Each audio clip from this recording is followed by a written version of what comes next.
નમસ્કાર, કેમ છો? મજામાં? આજે આપણે ધોરણ 7 ગણિત વિષય સ્વાધ્યાય 2 ભણીશું. પૂર્ણાંક સંખ્યા અને દશાંશ. દર વખતે આજે પણ એક સૂચના આપી દઉં. દરેક વિદ્યાર્થી ઇયરફોન લગાવીને બેસશે એટલે તમને સ્પષ્ટ સંભળાય. આસપાસનો કોઈ પણ વોલ્યુમ તમને સંભળાય નહીં. તો આજે સ્વાધ્યાય 2 પૂર્ણાંક સંખ્યા દશાંશ ચાલુ કરીશું. છેલ્લે આપણે લસા વડે સરવાળા અને બાદ બાકી શીખ્યા હતા. તો સરવાળામાં અને બાદ બાકીમાં લસાનો ઉપયોગ થાય. આજે આપણે ગુણાકાર શીખીશું. પણ ગુણાકારમાં શીખતા પહેલા એક ખાસ સૂચના કે દરેક વિદ્યાર્થીને પહેલા પણ સૂચના આપી હતી મેં કે ઘડિયા આવડવા જોઈએ. ઘડિયા આવડશે તો જ દાખલા આવડશે. તો આજે ચાલુ કરીએ ગુણાકાર. બધાને આવડે છે છેદ વળતા. ધોરણ 6માં તમે ભણી ગયા છો છેદ કેવી રીતે ઉડાડાય. તો આજે આપણે શરૂ કરીએ સ્વાધ્યાય 2.3 ચોપડીનું છે ગુણાકાર કરો. દાખલો પહેલો 2/3 ગુણ્યા 2.2 હવે આને કહેવાય મિશ્ર સ્વરૂપ. તો મિશ્ર સ્વરૂપને પહેલા આપણે અશુદ્ધ અપૂર્ણાંકમાં ફેરવવા પડશે. તો એ બધાને આપણે લસા ગુસનામાં શીખવાડ્યું હતું, કે રીતે દાખલા ગણાય. બાદ બાકીમાં શીખવાડ્યું હતું, સરવાળામાં પણ શીખવાડ્યું હતું. હવે ચાલો કરીએ 2/3 ગુણ્યા, હવે આને આપણે નીચેથી લેતા હતા 3 × 2 = 6, 6 માં 2 ઉમેરો 8, 8/3. આ રકમ બની નવી. હવે બધાને ડાયરેક્ટ ઉડાડતા આવડો છે. ઉપર નીચે જ ઉડે હંમેશા, ઉપર અને નીચે. 3 ના ઘડિયામાં કંઈ ઉડતું નથી, 2 ના ઘડિયામાં કશું ઉડતું નથી. ટૂંકમાં એ કશું ઉડતું નથી. તો અંશ અંશનો ગુણાકાર, છેદ છેદનો ગુણાકાર. 2 × 16 છેદમાં 3 કરી 9. જો ગુણાકાર છે, ગુણાકારમાં લસા કરવાનો નથી, છેદ છેદનો ગુણાકાર કરવાનો, અંશ અંશનો ગુણાકાર કરવાનો. હવે આપણે છેલ્લે શીખ્યા તે છેદ નાનો હોય કે છેદ મોટો હોય તો શું કહેવાય. એ મેં શીખવાડતું, યાદ રાખવાનું કીધું, લખીને પણ મેં આપણે કીધું હતું કે જેનો છેદ મોટો હોય, આમાં નાનો છે પણ મોટો હોય તે શુદ્ધ અપૂર્ણાંક કહેવાય. આમાં છેદ નાનો છે એટલે અશુદ્ધ અપૂર્ણાંક કહેવાશે. તો આપણે આનું મિશ્રમાં રૂપાંતર કરવું પડશે. હવે એના માટે મેં શીખવાડ્યું, ભાગાકાર કરવો પડશે. 9 એકા 9, 16 માંથી 9 કાઢો, 7 વધ્યા. આ 7 શેષ વધી. છેદમાં કોણ છે તો કે છેદમાં છે 9. શેષ હંમેશા ક્યાં લખવાની તો કે ઉપર, અને જવાબ બાજુમાં. આ આપણો જવાબ આવી ગયો, જેને આપણે બોક્સ બનાવી દીધા. 9 એકા 9 ને 7 16, 16/9. બધાને સમજણ પડી ના પડે. હવે ગુણાકારમાં લસા ના શોધાય, ગુણાકારમાં ભાગ ચલાવવાનો હોય, પણ અંશ અને છેદનો. દાખલા નંબર 2 3/8 ગુણ્યા 6/4. હવે ભાગ ચાલશે તો જો બંને અહીંયા 2 ના ઘડિયામાં આવે. પહેલા એકદમ સિમ્પલ શીખવાડે, એકદમ સિમ્પલ. 6 નો ઘડિયો તો કે 2 × 6, 4 ના 2 × 4. આવા ઘડિયા બી લખી શકાય. આ એક સાદામાં સાદી રીત છે, પણ આપણે આ રીત બહુ ગણવા નથી. આ શરૂઆત છે એટલે જેમ જેમ આગળ વધીશું એટલે આવું નહીં, ડાયરેક્ટ ભાગ ચલાવવાના છે. હવે જો ઉપર 2 નીચે 2 ઉડી ગયા. હવે કઈ ઉડતું નથી. તો ઉપર અંશમાં 3 ને 3 વધ્યા. 3 × 3, 3 × 9. નીચે 8 × 2 = 16. હવે ચેક કરો કે ભાઈ આનો છેદ મોટો છે. છેદ મોટો એટલે શુદ્ધ અપૂર્ણાંક કહેવાય, અને શુદ્ધ અપૂર્ણાંકનું મિશ્રમાં રૂપાંતર થાય નહીં. આ દાખલો પૂરો થઈ ગયો આપણો. મિશ્રમાં ક્યારે ફેરવવાનું? જ્યારે છેદ નાનો હોય તો. અહીંયા છેદ મોટો છે તો મિશ્રમાં ફેરવાય નહીં. દાખલો આપણો અહીંયા પૂરો થઈ ગયો. આગળ ચાલો કઈ દાખલો ત્રીજો 4/5 ગુણ્યા 12/7. હવે ચેક કરો 5 ના ઘડિયામાં 12 નહીં આવતા, 4 ના ઘડિયામાં 7, કશું આવતું નહીં, કોઈ ભાગ ચાલતા નથી. તો અંશ અંશનો ગુણાકાર, છેદ છેદનો ગુણાકાર કરો ઉપર 12 ચોક ને 48 અને 5 સિત્તાને 35. હવે જો ચેક કરો છેદ નાનો છે, છેદ કેવો છે?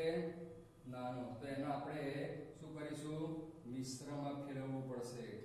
35 એકા 35, આ 13 વધી અને શેષ વધી. તો જવાબમાં છેદમાં છે 35, શેષ ક્યાં લખવાની? ઉપર. ના જવાબ વચ્ચો જ લખવાનો. આ એનો શું આવી ગયો? જવાબ આવી ગયો. તમને પડી ગયા. હવે આગળ 3/2. ચલો બનાવો. મિશ્ર છે, આપણે શીખવાડ્યું છે નીચેથી. 3×5 = 15, 15 ને 1 16, 16/3. બોલો બધાને ચેક કરો. આવડશે? હવે 16/3 કરતા બધા આવડશે. જો ઉપર 3 નીચે 3 ઉડી ગયા કે ના ઉડી ગયા? આ 3 ગયા. 16 બે ના ઘડિયામાં આવશે. શું આવશે? 2 × 16, 2 ગયા 2 ગયા. ઉપર ફક્ત 8 વધ્યા, નીચે કઈ વધ્યું નહીં. બસ તો ખાલી આ જવાબ આવી ગયો. છેદમાં કઈ છે નહીં તો કશું લખવાનું નહીં. ઉપર એટલે અંશમાં ફક્ત 8 વધ્યા, એટલે અંશની રકમ 8, છેદમાં કઈ છે નહીં. આગળ 3.4 ગુણ્યા 3/5. ચલો મિશ્ર બનાવો પડે ને. 7×21, 4 ઉમેરો 25, 25/7 ગુણ્યા 3/5. હવે ચેક કરો. 7 ના ઘડિયામાં 25 ના આવે, 3 ના ઘડિયામાં 7 ના આવે, 5 પણ ના આવે. 5 ના ઘડિયામાં 25 આવશે. 5 નો ઘડિયો પાયો પાયો 25 લખી નાખીએ. પાયો પાયો 25, 5 5 ગયા. ઉપર 5 અને 3 ગયા. 5×3 = 15, નીચે વધ્યા 7. ચેક કરો. છેદ નાનો છે, છેદ નાનો હોય એટલે એને મિશ્રમાં ફેરવવું પડશે. 15/7, 7 × 2 = 14. એક શેષ વધી ગઈ. છેદમાં કોણ છે? તો કે 7, શેષ વધી 1 અને જવાબ લખવાનો વચ્ચોવચ્ચ બાજુમાં. હજી દાખલો આપણે ગુણાકારનો. 5×3 = 15, 15 માં 2 ઉમેરો 17, તો 17/5 ગુણ્યા 4/7. હવે 5 ના ઘડિયામાં 4 પણ ના આવે, 4 ના ઘડિયામાં 7 પણ ઉપર નીચે અંશ છેદમાં કશું ઉડતું નથી. તો અંશ અંશનો ગુણાકાર કરી નાખીએ.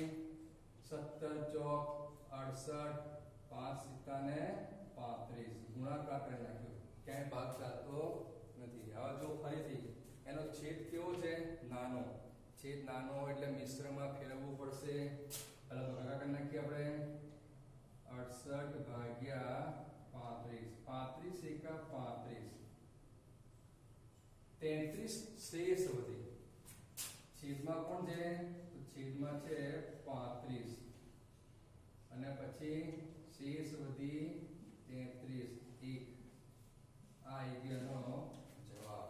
દરેકમાં જવાબ લખો તો લખવાનું તમારા રીતે જવાબ કરીને તો પણ વાંધો નહીં.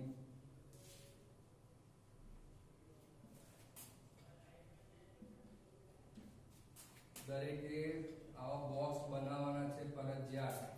તો તમને ખબર પડશે કે ભાઈ જવાબ એનો આપણે અલગ જ કરી પાડ્યો છે. એકવાર ચેક કરી લો બધા ખાલી કેટલા ગણ્યા.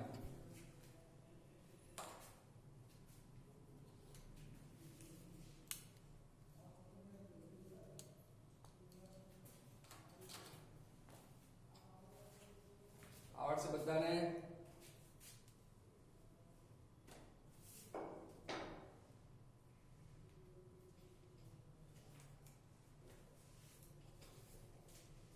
હવે બધા પોતાની બુક કાઢશે. બુક બધા ઓપન રાખશે તો ભણવાની મજા આવશે.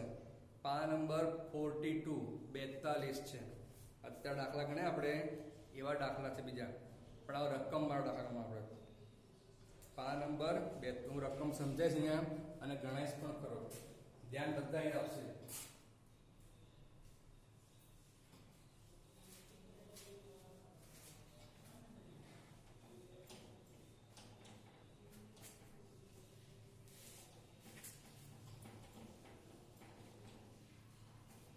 રકમ છે, સાંભળજો બધા ખાસ, કે એક શૈલી નામની બેબી છે, છોકરી છે. પ્રશ્ન નંબર 5 જો બધા.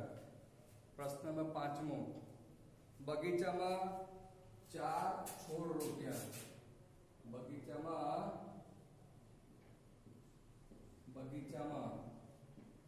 4 છોડ રોપ્યા.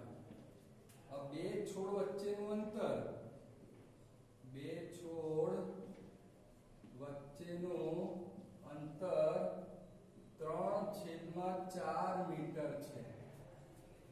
કુલ 4 છોડ રોપ્યા. કેટલા છોડ રોપ્યા? 4. હવે સાંભળજો, દાખલો ગણવાનો છે ગણતરી કરીને. ધારો કે આ બગીચાની જમીન છે, અહીંયા પહેલો છોડ રોપ્યો, અહીંયા બીજો છોડ રોપ્યો, અહીંયા ત્રીજો છોડ રોપ્યો અને અહીંયા ચોથો છોડ રોપ્યો. છોડ રોપ્યો, હું છોડ દોરી નાખું દરેકમાં. આ પહેલો છોડ, આ બીજો છોડ, આ ત્રીજો છોડ અને આ ચોથો છોડ. 4 છોડ રોપ્યા બગીચામાં. બે છોડ વચ્ચેનું અંતર, આ બે વચ્ચેનું અંતર કેટલું છે? તો કે 3/4 મીટર. અહીંયા 3/4 મીટર. આ બે વચ્ચે પણ 3/4 મીટર. આ બેની વચ્ચે પણ 3/4 મીટર. દરેક બબ્બે છોડની વચ્ચે આટલું અંતર છોડ્યું ને. બે છોડ છે એની વચ્ચે 3/4 મીટર. આ બેની વચ્ચે પણ 3/4 મીટર. આ બેની વચ્ચે પણ 3/4 મીટર. તો આ પહેલો છોડ હતો. આ કયો છોડ હતો આપણો? પહેલો. આ બીજો, આ ત્રીજો અને આ ચોથો છોડ. તો પહેલા છોડ અને ચોથો છોડ એની વચ્ચેનું અંતર, આની વચ્ચેનું અંતર આપણે શોધવાનું છે. સંદર્ભ પડી કે પડી? પહેલો છોડ તો આપણો આ રહ્યો પહેલો છોડ અને આ છેલ્લો છોડ. આ બેની વચ્ચેનું અંતર કેટલું? આ બધી જગ્યાનો શું કરવું પડશે? સરવાળો. સાંભળજો, કુલ અંતર પહેલા કેટલું હતું? આ વત્તા આ વત્તા આ, એટલે બધો અંતરનો આપણે કરી નાખીએ સરવાળો. ચેક કરો હવે. આટલું અંતર વત્તા આટલું અંતર વત્તા આટલું અંતર, એટલે અહીંથી આટલું બધા અંતરનો સરવાળો કર્યો. આવા સરવાળો તમે શીખી ગયા. આમાં જુઓ, છેદ સરખો જ છે. છેદ સરખો તો લસા લેવાય નહીં. છેદમાં શું લખી નાખવાનું આપણે? 4. છેદ સરખો જ છે 4. ઉપર 3 3 3 3 વત્તા 3 વત્તા 3 3 તરી 9/4. હવે આનું શું આપવાનું છે? મિશ્ર. મિશ્ર એટલે 4 × 8 ને 9. આટલા મીટર કુલ અંતર થઈ ગયું. દાખલો આ છે 5મો. બધાને રેડી હોવો જોઈએ. ના આવડે તો મારી સાથે સાથે ગણવાનો ટ્રાય કરવાનો. ગણજો બધા જલ્દી, તમને આવડે છે ફટાફટ. ના આવડે બને જ નહીં. નંબર 6 જો હવે. લિપિકા દરરોજે કેટલું વાંચે? સાંભળજો, દાખલો 6. લિપિકા નામની છોકરી છે, એ દરરોજે 1.3/4 કલાક વાંચે છે. તમે વાંચો છો? ના. છોકરી બીજી છે, ના એક જ છોકરી. સાંભળો લિપિકા. તો આ પુસ્તક 6 દિવસ આખું વાંચવાનું. 6 દિવસમાં દરરોજ વાંચે. દરરોજે. આ છે રોજે. રોજે આટલું વાંચે છે. તો ભાઈ 6 દિવસમાં, સાંભળો ફરી બોલું છું, 6 દિવસમાં આખું પુસ્તક વાંચવું હોય તો એને બધું મળીને કેટલા કલાક ફાળવ્યા હશે? હવે એને 6 દિવસ પુસ્તક વાંચી નાખ્યું. રોજ કેટલું વાંચે છે? રોજ આટલું વાંચે. એટલે એક દિવસ થઈ ગયું. તો પદ મૂકી આપણે. પદ મૂકતા આપણે શીખ્યા છે તમે એક દિવસમાં 3/4 કલાક વાંચે છે તો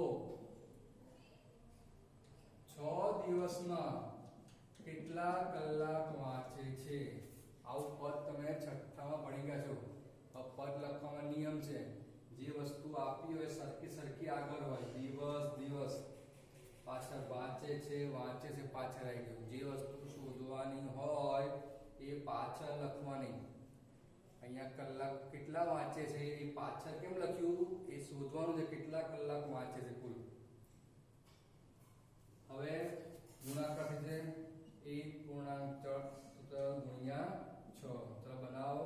4 એકા 4 ને 3 7 છેદમાં 4 ગુણ્યા 6.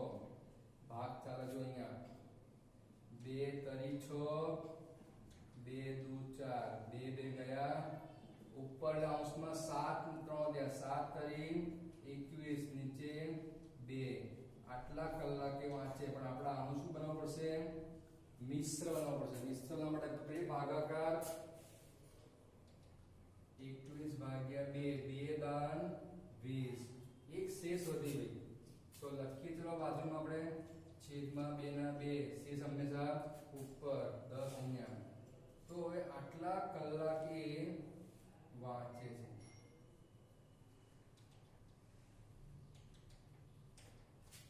સમજ પડે કે 10 કલાક બીજો અડધો મિનિટ દુત્યાંશ કલાક અડધો કહેવાય.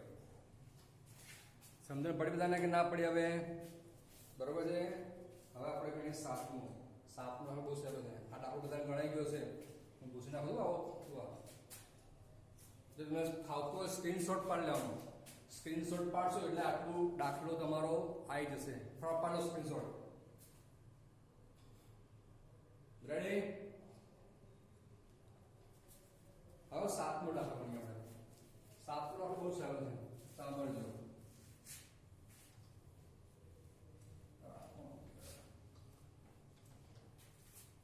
સાતમો છે કે એક કાર 1 લીટર પેટ્રોલનો ઉપયોગ કરીને 16 કિમી અંતર કાપે છે.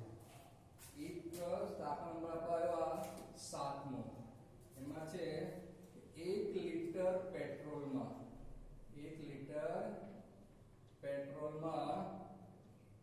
16 કિમી ચાલે છે તો 2.3/4 લીટર પેટ્રોલમાં કેટલા કિમી ચાલશે? જો મેં કેમ આ પાછળ લખ્યું કિમી ચાલે શોધવાનું છે એટલે પાછળ લખ્યું. લીટર આપ્યું તું બંને એટલે ક્યાં લખ્યું? આગળ. જોઈ લો લીટર કરી ગુણાકાર 2.3/4 ગુણ્યા 16. 4 દુ 8 ને 3 11/4 ગુણ્યા 16. ભાઈ છેદમાં કઈ ના હોય, મેં શીખવાડ્યું કશું ના હોય તો 1 મૂકી દેવાનું. 1 16 ચોખ્ખું 16. ભાઈ 2 * 16 પણ થાય તો મેં ચોખ્ખું 16 કેમ લખ્યું? કારણ કે છેદમાં કોણ થાય? બધે 4 છે એટલે 4 નો ઘડિયો બનાવવાનો. બનેલા છે 4 ગયા 11 ગુણ્યા 4 કેટલું થયું? 44 કિમી